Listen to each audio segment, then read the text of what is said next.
Bueno, ahora lo que vamos a ver son los bloqueos de rama, que básicamente se refieren a una obstrucción en la conducción, ya sea a través de la rama izquierda o de la rama derecha de nuestro sistema de conducción cardíaco.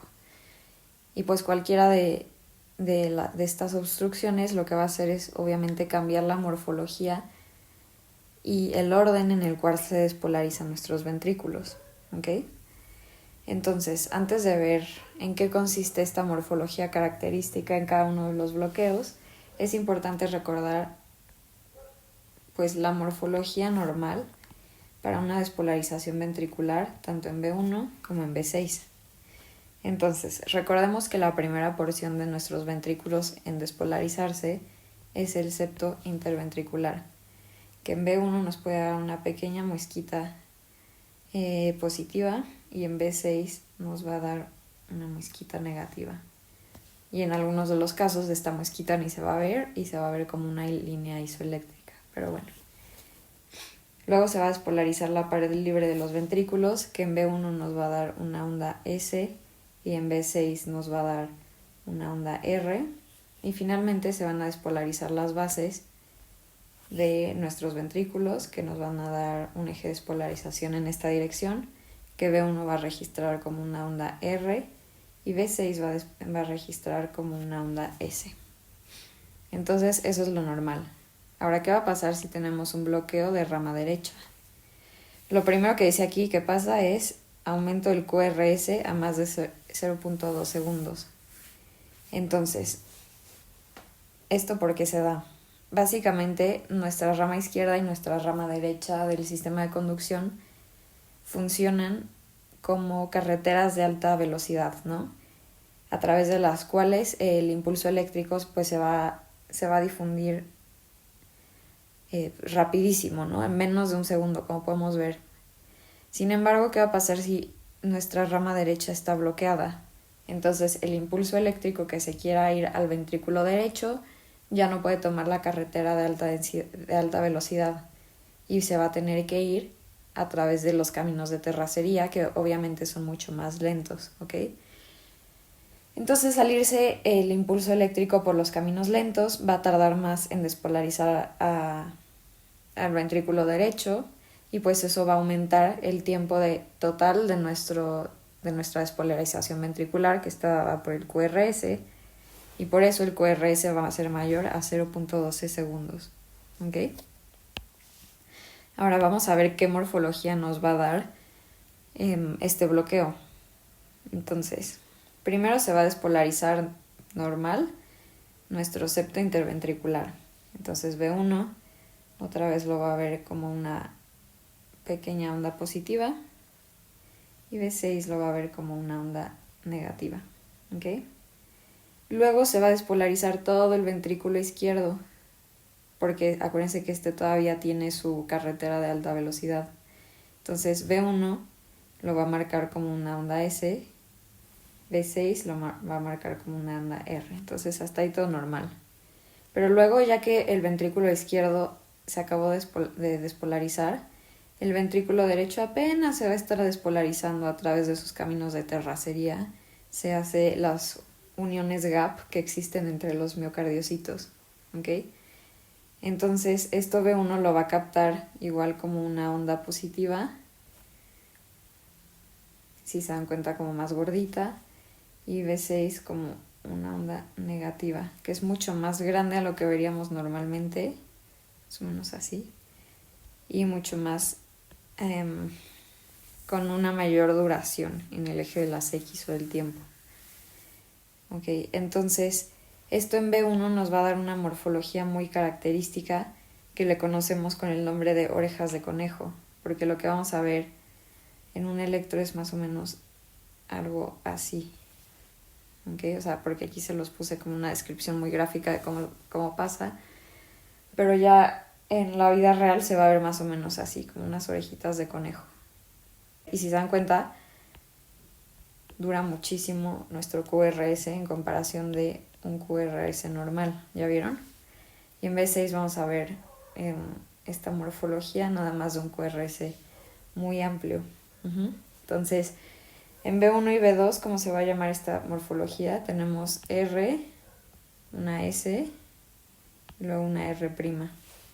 Eso es como muy característico.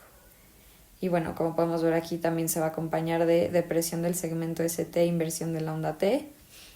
Y en la derivación D1, ABL, B5 y B6, que son las que están viendo acá en nuestro ventrículo izquierdo, se va a ver una S profunda y tardía, como la que les dibujé aquí.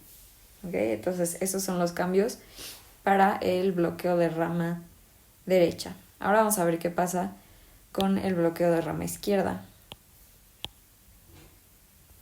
Entonces aquí también el QRS va a estar aumentado en tiempo por lo mismo, porque la conducción que quiera ir, bueno, la conducción eléctrica que quiera ir al ventrículo izquierdo, pues en vez de irse por la carretera de alta velocidad, se va a tener que ir por el camino de terracería, ¿ok? Entonces, aquí, ¿qué es lo que vamos a ver? Aquí vamos a ver cambios desde la despolarización interventricular, que primero nos va a dar una pequeña onda en esta dirección. Entonces B1 lo va a marcar como una deflexión negativa, B6 como una pequeña deflexión positiva. Luego se va a despolarizar el ventrículo derecho, entonces B1 va a haber una deflexión positiva, B6 va a haber una deflexión negativa. Y luego poquito a poco se va a ir despolarizando nuestro ventrículo izquierdo, ¿ok? Entonces B1 va a haber una onda S muy amplia y B6 de la misma forma va a haber una onda R muy amplia que puede incluso tener unas muesquitas de esta forma, ¿ok? Y pues también para el bloqueo de rama izquierda vamos a ver depresión del ST e inversión de la onda T. Bueno, ahora vamos a ver cómo se ve en un electrocardiograma real todo esto que acabamos de mencionar. Y si recordamos todo lo que explicamos ahorita, para diagnosticar un bloqueo de rama nos vamos a fijar en nuestras derivaciones precordiales, ¿ok? Entonces nos vamos a acercar, por ejemplo, a B1, que si recuerdan es la que está viendo nuestro ventrículo derecho, y vamos a calcular primero la amplitud de nuestro QRS. En este caso el QRS mide 4 cuadros chiquitos. Acuérdense que cada cuadro chico mide 0.04 segundos. Entonces, por 4, nuestro QRS mide 0.16 segundos. Acuérdense que uno de los criterios para diagnóstico de bloqueo de rama es que el QRS midiese más de 0.12 segundos. Entonces, este electro cumple con ese criterio. Ahora vamos a ver la morfología particular que tienen nuestros QRS en este electro. De B1 a B3, sobre todo, podemos ver esta morfología clásica de R, S, R', ¿okay? Mientras que en nuestras derivaciones que están viendo sobre todo el ventrículo izquierdo, podemos ver que nuestra S sobre todo tiene una duración muy grande en el tiempo, como que es muy amplia. Entonces ya saben, con estas orejitas de conejo ya saben qué tipo de bloqueo tenemos. Espero que sí. Este es un bloqueo de rama derecha. Ahora vamos a ver el siguiente ejemplo. En este caso también nos vamos a acercar a ver el complejo QRS en nuestras derivaciones precordiales. Entonces en B1 tenemos que nuestro QRS, que es todo esto, va a durar más o menos 1, 2, 3, 4, 5 cuadritos chiquitos, ¿ok? Entonces 0.04 por 5, tenemos que nuestro QRS dura 0.2 segundos, entonces está muy amplio en el tiempo también. Ahora vamos a ver la morfología general que tienen estos complejos QRS. Entonces lo que podemos ver es que en nuestras derivaciones B1, B2, B3, la onda S es sumamente amplia, ¿no? Y luego, si se dan cuenta, en B5, B6, tenemos esta onda R sumamente amplia y además que tiene una muesquita aquí arriba. Entonces, esta morfología tan característica cumple con los criterios diagnósticos para bloqueo de rama izquierda. Muy bien. Ahora vamos a ver nuestra siguiente patología, que es el síndrome de preexcitación más frecuente de todos. Se cree que hasta el 1% de la población tiene Wolff-Parkinson-White. Entonces, pues es importante que lo conozcan. Por ejemplo, ustedes que son 20, 2 de ustedes podrían tener Wolff-Parkinson-White. Entonces, vamos a ver en qué consiste. Lo que pasa en este síndrome de preexcitación es que existe una vía accesoria que se salta el nodo AB y hace que el impulso llegue antes a los ventrículos. Entonces es más o menos lo opuesto a lo que pasaba en nuestros bloqueos AB. Si recuerdan, en un bloqueo AB el impulso tardaba mucho más en llegar de las aurículas o los ventrículos, pero en este caso, como nuestra corriente eléctrica tiene un atajo, pues va a llegar antes. ¿Okay? ¿Cómo se llama este atajo? Entonces normalmente tenemos aquí el nodo SA, que va a mandar pues sus fibras interatriales hacia el nodo AB haz de His y la rama izquierda y rama derecha, ¿no? Ahora, normalmente las personas que tienen Wolff-Parkinson-White tienen una vía accesoria, entonces tienen otra ramita por acá más o menos. Bueno, puede estar en cualquiera de conectar tanto aurícula izquierda con ventrículo izquierdo como aurícula derecha con ventrículo derecho, pero la vamos a dibujar aquí por practicidad y porque así vienen los libros. Entonces, esta vía accesoria se llama haz de Kent. ¿Okay? Y entonces este haz de Kent se va a saltar el nodo AB y va a mandar la señal del nodo SA directamente hacia los ventrículos. ¿Ok? Por lo mismo, nuestro segmento PR va a durar menos de 0.12 segundos, ¿ok? Porque no está habiendo la pausa fisiológica que debería haber en el nodo AB. También nuestro complejo QRS va a tener una morfología muy particular. ¿Por qué va a ser esto? Entonces aquí tenemos nuestra onda P, súper poquito tiempo antes de que empiece la despolarización ventricular, marcado por aquí nuestro segmento PR. Y pues los ventrículos se van a empezar a despolarizar a través de este haz accesorio, ¿ok? Pero aunque sea un atajo este haz accesorio, la despolarización que va a dar, de todas formas va a ser más lenta a la que da nuestro sistema de conducción normal. Entonces los ventrículos empiezan a despolarizar, pero no lo hacen de una manera tan abrupta. Entonces como que la despolarización es así más paulatina, ¿ok? Y ya luego, más o menos aquí, que es cuando acaba la pausa fisiológica del nodo AB, ya tenemos nuestro complejo QRS normal y la onda T normal, ¿ok? Entonces, si se dan cuenta, tenemos como esta rampita antes del complejo QRS y a esta morfología característica la conocemos con el nombre de onda delta. Y pues si se dan cuenta, pues sí, hasta parece una D, ¿no? Ahí está. Y ya, obviamente, como el patrón o el orden en el que se están despolarizando nuestros ventrículos es diferente, entonces también vamos a tener una desviación del eje cardíaco, ¿ok? Dependiendo de dónde esté la vía accesoria, va a ser hacia dónde nos va a dar la desviación del eje. Entonces ahí tendrán que ver cada caso particular. Vamos a ver un ejemplo. Entonces, vamos a analizar, por ejemplo, aquí en nuestras derivaciones B5 y B6.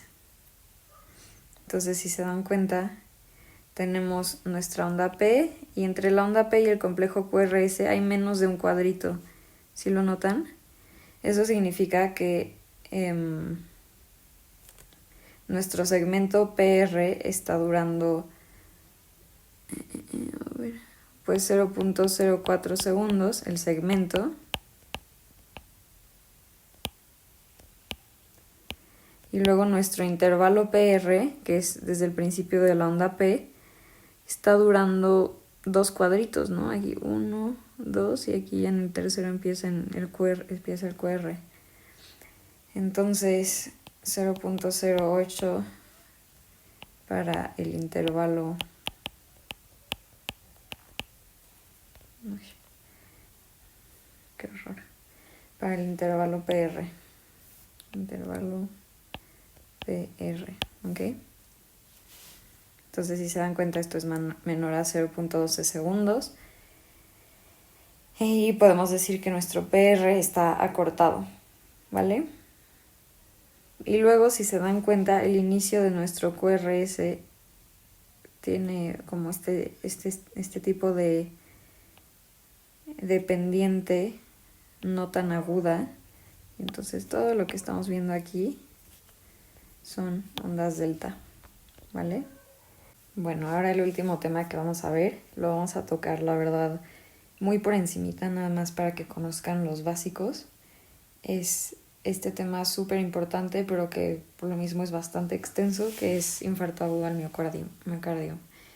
Entonces, para empezar, vamos a hacer aquí un dibujito de las capas de la pared ventricular. Entonces, hasta afuera vamos a tener el pericardio, luego en medio vamos a tener el miocardio, que es la porción más gruesa, todo esto va a ser el miocardio del ventrículo, y luego hasta adentro tenemos el endocardio. Okay.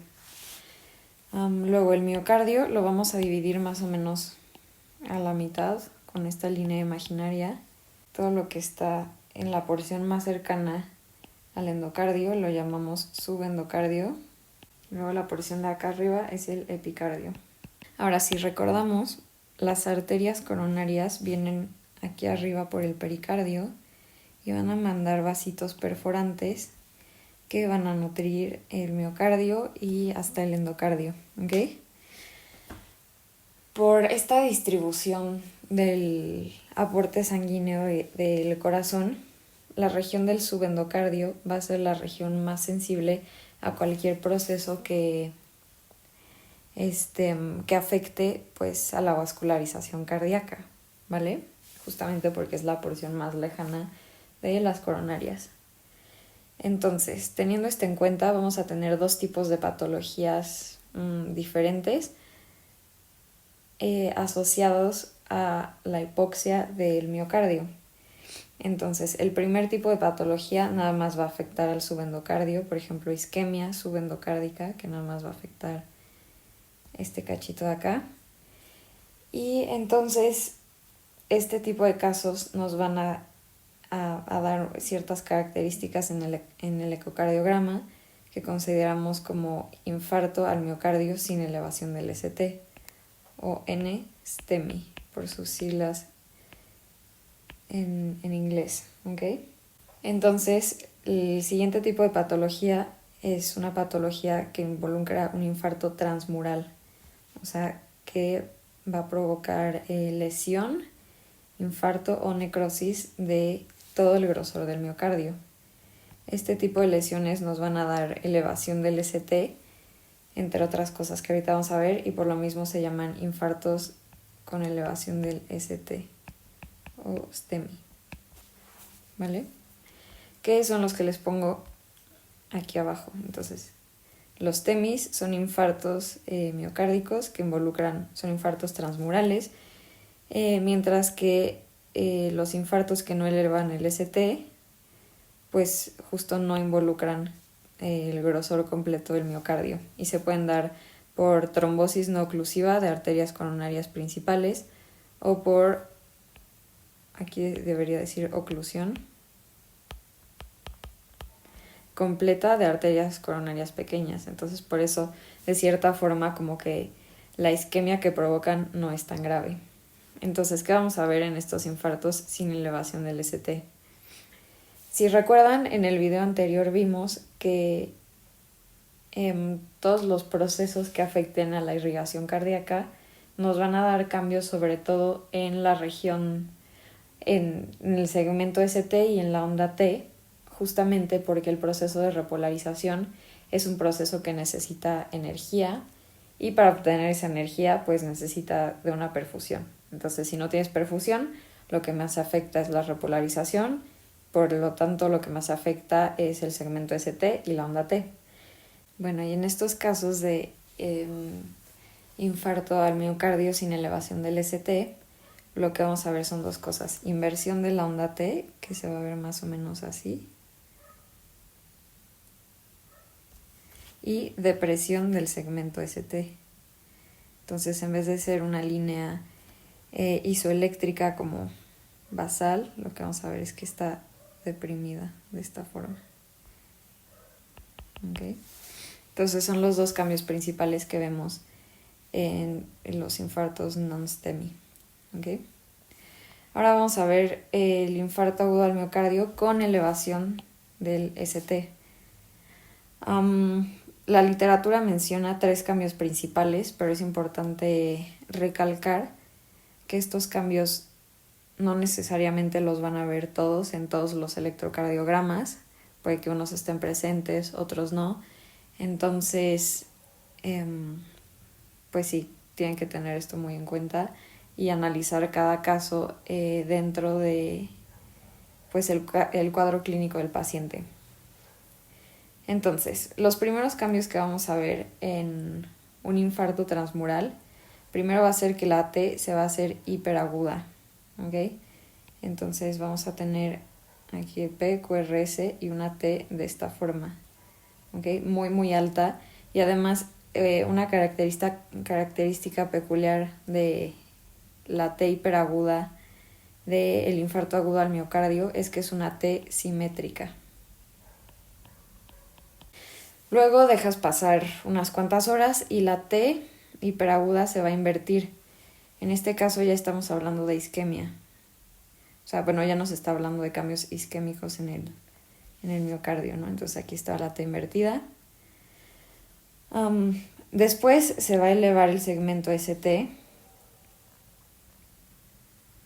Entonces vamos a verlo más o menos así y la onda T. ¿Vale?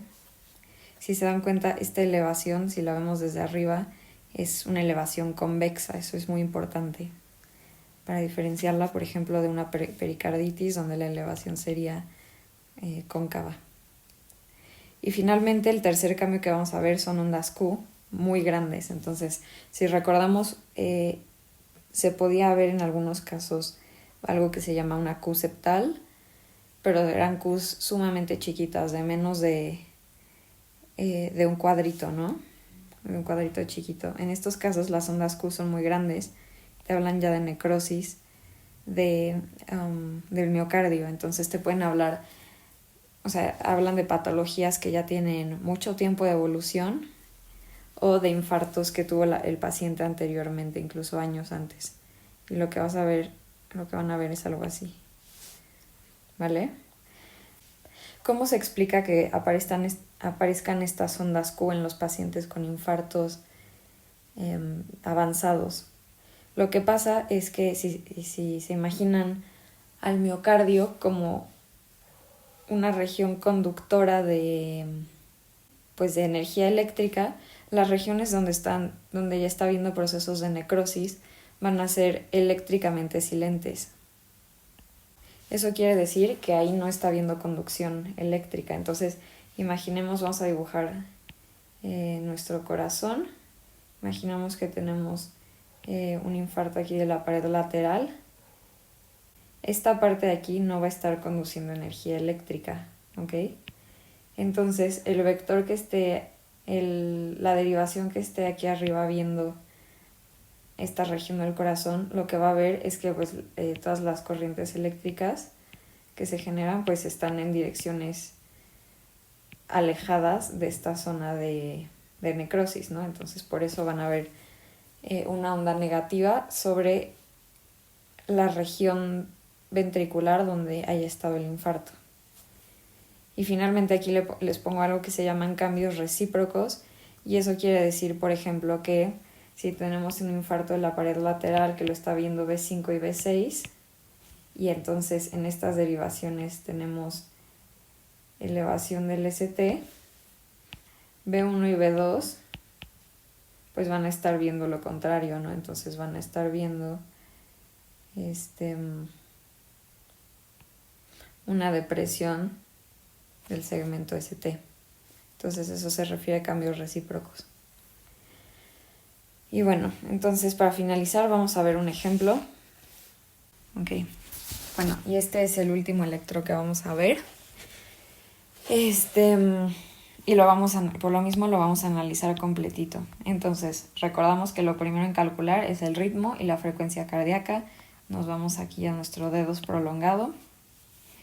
Y vamos a ver primero que hay ondas P antes de cada complejo QRS y que hay un complejo QRS después de cada onda P. Luego vamos a ver que P es negativa en ABR, es positiva en D2 y en ABF. ¿Ok? Entonces, ahora nos falta calcular el intervalo RR, que es de 1, 2, 3, 4, 5, 6 cuadros grandes. Aquí tenemos 1, 2, 3, 4, 5, 6. 1, 2, 3, 4, 5, 6. Entonces podemos decir que el intervalo RR es constante. Entonces este electro tiene ritmo sinusal. Ahora, ¿cuál va a ser nuestra frecuencia cardíaca? Aquí podemos calcular usando la regla de los 300. Entonces tenemos 300, 150, 100, 75, 60, 50. ¿Okay? Entonces este paciente tiene una frecuencia cardíaca de 50, que pues ya es bradicardia, ¿no? Muy bien, entonces ahora tenemos que calcular los intervalos. El primero que vamos a calcular es el intervalo PR, que en este caso mide 5 cuadritos, ¿no? Entonces el intervalo PR de 0.2 segundos. Luego vamos a medir el QRS. Para eso buscamos donde veamos el QRS más amplio. A mi parecer es aquí en B3. Entonces nos acercamos y vemos que mide, híjole, pues como un cuadro chiquito y medio, ¿no? Entonces vamos a ponerle que aprox 0.06, vamos a ponerle. Y luego finalmente tenemos que calcular el intervalo QT, que si recuerdan iba del principio de la onda Q al final, bueno, del principio de la despolarización ventricular al final de la repolarización, ¿no? Entonces tenemos 5, 10, 11, 12 cuadritos, ¿ok? Entonces, 12 cuadritos nos va a dar que nuestro QT es de 0.48 segundos. Ahora, como nuestro paciente tiene bradicardia, recuerden que el QT va a variar dependiendo de la frecuencia cardíaca. Entonces aquí sería importante de calcular el QT corregido, entonces, que va a ser, vamos a poner todos los cuadritos, bueno, las medidas en segundos. Entonces nuestro QT mide 0.48 segundos y lo vamos a dividir entre la raíz cuadrada de nuestro intervalo RR en segundos. Entonces nuestro intervalo RR, si recuerdan, medía 6 cuadros grandes. Eso quiere decir que tenemos que multiplicar 0.04, que es lo que mide cada cuadrito chiquito, por 30, ¿no? Que son los números de cuadritos chiquitos que tenemos. Y nos da 1.2 segundos. Entonces resolvemos esto. Para empezar, la raíz cuadrada de 1.2 es de 1.09 y luego dividimos. Nos da que nuestro QT es de 0.44 segundos. Si se dan cuenta, el QT corregido ya entra dentro de el rango normal. Muy bien. Ahora vamos a calcular el eje. Entonces vamos a calcularlo de la forma rápida. D1 es positivo, ABF es positivo. Entonces si recuerdan, D1 está en nuestro eje de las X, ABF es en nuestro eje de las Y, D1 es positivo a la derecha, ABF es positivo hacia abajo. Nuestro eje está dentro de lo normal, ¿no? Está en el cuadrante aquí abajo. Entonces tenemos un eje normal. Bueno, muy bien, entonces ya que calculamos todo eso, ahora sí vamos a ver qué anomalías tenemos en las ondas, ¿no? Entonces podemos ver, o sea, ya calculamos más o menos cómo está nuestra onda P y nuestro complejo QRS. Ahora nos importa y nos vamos a fijar mucho en el segmento ST y la onda T. Entonces podemos ver que aquí de B1 hasta B4 tenemos inversión de la onda T, ¿no? Y luego también de B1 a B3 tenemos esta elevación del segmento ST, si se dan cuenta. Entonces cumple con los dos primeros criterios. Y luego también de manera muy importante quiero que se den cuenta que este electrocardiograma, todas estas ondas de aquí, se las presento, son ondas Q. Entonces tiene ondas Q de B1 a B3. Si se dan cuenta la diferencia en el tamaño que hay entre una Q septal y una Q por necrosis, es bastante de mayor tamaño. Ok, muy bien.